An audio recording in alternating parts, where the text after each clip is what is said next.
மேஷத்துல பிறந்திருக்கக்கூடிய நபர்களுக்கு உங்க ஜாதகத்துடைய பிராப்தமே முதன்மையானது. ஆனா இந்த டைம் பீரியட் உண்மையா நல்லா இல்லைங்கிறது தான் உண்மை. அந்த சத்ருஸ்தானத்துக்கே செவ்வாய் போய் உட்கார்ந்துருக்க போறாரு. அடுத்த 45 நாளுக்கு ரணகலமா இருக்க போறாரு. எதிரியோட பலம் ஓங்கும். ஒருவேளை சனி ஜாதகத்திலே வக்கரமா இருந்ததுன்னு வைங்க, எதிரி காணாம போயிடுவான். ஸோ மேஷத்தில் பிறந்திருக்கக்கூடிய நபர்கள் கண்டிப்பாக ஆலய வழிபாட்டில் சுப்பிரமணியன் வழிபாடு, பக்கத்தில் முருகன் கோயில் இருந்ததுன்னா சஷ்டி அன்னைக்கு போய் விரதம் பண்ணிட்டு வாங்க, அல்லைன்னா கிருத்திகை அன்னைக்கு போயிட்டு வாங்க, விசாகத்து அன்னைக்கு போயிட்டு வாங்க. அடுத்த 6 மாசத்துக்கு இதுதான் பலன், இதுதான் நடக்கும்.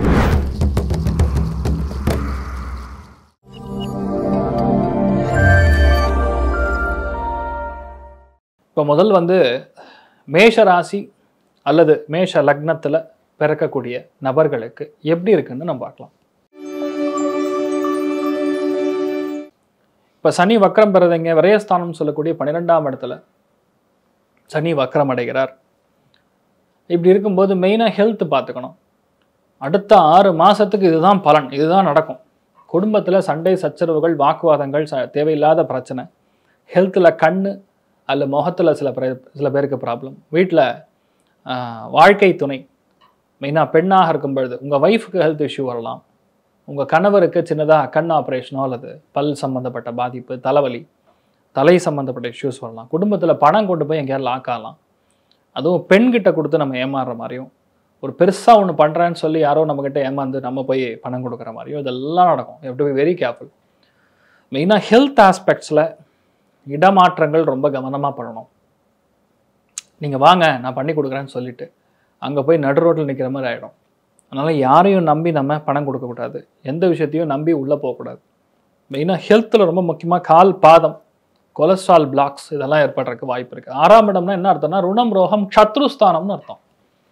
அந்த சத்ருஸ்தானத்துக்கே செவ்வாய் போய் உட்காந்துருக்க போகிறார். அடுத்த 45 நாளுக்கு ரணகலமாக இருக்க போகிறது. எதிரியோட பலம் ஓங்கும். ஒருவேளை சனி ஜாதகத்திலே வக்கரமாக இருந்ததுன்னு வைங்க, எதிரி காணாமல் போயிடுவான். ரெண்டுமே நடக்கும். போலீஸ் கேஸு, வம்பு தும்பு, வழக்கு, சர்ஜரி, வயிறு பாதிப்பு, வாழ்க்கை துணையோட ஹெல்த்தில் பிரச்சனை, சில பேருடைய வீட்டில் ஆக்சிடென்ட்ஸ், இந்த மாதிரி நிறைய பாதிப்புகளை மேஷ ராசி அல்லது மேஷ லக்னத்தை சார்ந்திருக்கக்கூடிய நபர்கள் பார்க்க போகிறாங்க. மெயினாக இடம் வாங்கணும், வீடு வாங்கணும், ஒரு ஹோம் லோனுக்கு அப்ளை பண்ணுறோம், இதெல்லாம் தேருமா அப்படின்னு பார்த்தோன்னா உங்கள் ஜாதகத்துடைய மெயினாக அந்த பலன்கள் பார்த்து தான் மற்ற விஷயங்கள் சொல்ல முடியும். கோச்சாரத்தின் பிரகாரம் இதெல்லாம் கொஞ்சம் சங்கடத்துக்கு இருக்கிற மாதிரி இருக்குது. எந்த இடத்துக்கு போய் நம்ம லோன் வைக்கிறோமோ அது நமக்கு எதிராக வேலை செய்கிற மாதிரியும், சம்டைம்ஸ் நம்ம போகிற இடமே அந்த வாங்குகிற இடமாகட்டும் நிலமாகட்டும் இதெல்லாம் கொஞ்சம் டாக்குமெண்டேஷன்லாம் பிரச்சனை கொடுக்கக்கூடிய ஒரு நிலைமைகள். ஹாஸ்பிட்டலில் சிகிச்சைக்கு போனால் அந்த இடத்துல சண்டை, இது எல்லாம் கொஞ்சம் ரணம் ருணம் சத்ருக்கள் அப்படிங்கிறது ஓங்கக்கூடிய நிலைமைகளில் தான் நீங்கள் இருக்கீங்க. இதை நீங்கள் கண்டிப்பாக மாற்றணும். மேஷத்தில் பிறந்தாலும் சரி, மீனத்தில் பிறந்தாலும் சரி, 12 ராசிகள் 12 லக்னங்களில் பிறக்கக்கூடிய அத்துணை நபர்களும் சரணாகதி அடையக்கூடிய ஒரே இடம் முருகப்பெருமானுடைய ஆலயத்தில் தான். முருகப்பெருமான் சுப்பிரமணியன் வழிபாடு செய்கிறது தான். எதை எங்கே தொலைக்கிறோமோ அதை அங்கேயே தேடணும்னு சொல்லுவாங்க பெரியவங்க. அந்த மாதிரி இந்த நிலைமைகளில் ரொம்ப முக்கியமாக சுப்பிரமணியன் வழிபாடு தான் லைஃப்பை மாற்றி கொடுக்கும். முருகப்பெருமான சாஷ்டாங்கமாக நீங்கள் வழிபாடு பண்ணால் மட்டும்தான் வரும். முடிஞ்சால் சஷ்டி திதியில் விரதம் இருக்கணும். அடுத்த 6 மாதத்துக்கு தயவு கூர்ந்து அதை பண்ணுங்கள். பெரிய பாதிப்புகள், பெரிய சண்டைகள், இன்ஃபேக்ட் இந்த ஒரு கால டைம் பீரியடில் நீங்கள் வீட்டில் சண்டைன்னா அது டிவோர்ஸ் வரைக்கும் போகும். ஆல்ரெடி டிவோர்ஸ் லெவலில் உட்காந்துருக்கிறவங்களுக்கு அதை பிரிஞ்சிருவீங்க. இந்த மாதிரி விஷயங்கள்லாம் ஏற்படும். எல்லாமே வாழ்க்கையில் நல்லதுக்காக நம்ம பண்ணணும். இது அதாவது பிராரப்த கர்மான்னு சொல்லுவோம். முன்னாடியே இந்த ஜென்மத்தில் இப்படி நடந்திருக்கும், அதை நம்ம ஒன்றும் பண்ண முடியாமல் சில விஷயங்கள் தவிர்க்க முடியாமல் போவோம். தயவுசெய்து எந்த 12 ராசிகளில் யாராக இருந்தாலும் சரி, வீட்டில் நாய் வளர்க்குறீங்கன்னா ரொம்ப கவனமாக இருக்கணும். அடுத்த 6 மாதத்துக்கு கண்டிப்பாக அதன் மூலியமாக நமக்கு பாதிப்பு. பாசம் எங்கே போகும்? நம்ம கொடுக்குற பாசம் ஹஸ்பண்டுக்கு போகணும், ஒய்ஃபுக்கு போகணும். நாய் மேலே அதிகமாக பாசம் போச்சுன்னா ஃபேமிலிக்குள்ளே டிஸ்பியூட் வரும். ஏன்னா அந்த கணமே நமக்கு எதிராக தான் வேலை செய்யும். வீட்டில் நல்ல காரியங்கள் பண்ணுறோம், இல்லை ஹோமம் பண்ணுறோம், பூஜைகள் பண்ணுறோம்னா அந்த இடத்துல நாய் இருந்தால் எல்லாத்தையும் அது சாப்பிட்டு போயிடும். You have no use of it. நீங்கள் படுற கஷ்டம் யூஸ் இல்லாமல் போயிடும். ஆனால் ரொம்ப முக்கியமாக இதெல்லாம் பார்த்துக்கணும். ஸோ மேஷத்தில் பிறந்திருக்கக்கூடிய நபர்கள் கண்டிப்பாக ஆலய வழிபாட்டில் சுப்பிரமணியன் வழிபாடு, பக்கத்தில் முருகன் கோயில் இருந்ததுன்னா சஷ்டி அன்னைக்கு போய் விரதம் பண்ணிட்டு வாங்க, அல்லைன்னா கிருத்திகை அன்னைக்கு போயிட்டு வாங்க, விசாகத்து அன்னைக்கு போயிட்டு வாங்க.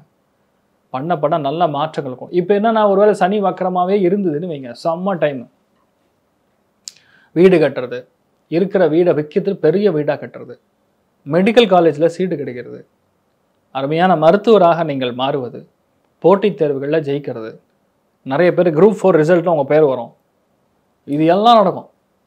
செம்ம டைம் பீரியட். நீங்கள் எதிர்பார்க்காத பல நல்ல காரியங்கள் உங்களுக்கு நடக்கும். நம்ம நம்பி ஒரு விஷயம் பண்ணுவோம், ஆனால் அது நமக்கு வேற ஒரு ஆங்கிளில் நல்லது பண்ணி கொடுக்கும். ஒரு பெரிய பொறுப்பு, ஆஃபீஸில் ஒரு எக்ஸ்ட்ரா ரெஸ்பான்சிபிலிட்டி, ஒரு எக்ஸ்ட்ரா ஒரு ஒரு செப்பரேட் செக்மெண்ட் உங்கள் கையில் கொடுத்துருவாங்க. இதெல்லாம் மேஷத்துக்கு எவ்வளோ நாள் கேட்டாலும் முடியாது. அதே மாதிரி டெப்யூட்டேஷன் ஒர்க்கில் பார்த்தீங்கன்னா, கணவனாக இருந்தால் மனைவி வேற ஊருக்கோ அல்லது வேற ஒரு பிளேஸ்க்கோ போகிற மாதிரி வரலாம். இல்லை மனைவியாக இருந்தால் கணவர் வேற உங்களை பிரிஞ்சு ஒரு 3-4 மந்த்ஸ் கொஞ்சம் வெளியே போயிட்டு வரக்கூடிய வாய்ப்புகள் இருக்குது. ஸோ மேஷத்தில் பிறந்திருக்கக்கூடிய நபர்களுக்கு உங்கள் ஜாதகத்துடைய பிராப்தமே முதன்மையானது. ஆனால் இந்த டைம் பீரியட் உண்மையாக நல்லா இல்லைங்கிறது தான் உண்மை. அதனால் எல்லாருமே கொஞ்சம் ஹெல்த்லையும் சரி மற்ற விஷயங்களையும் கவனமாக இருக்கணும்.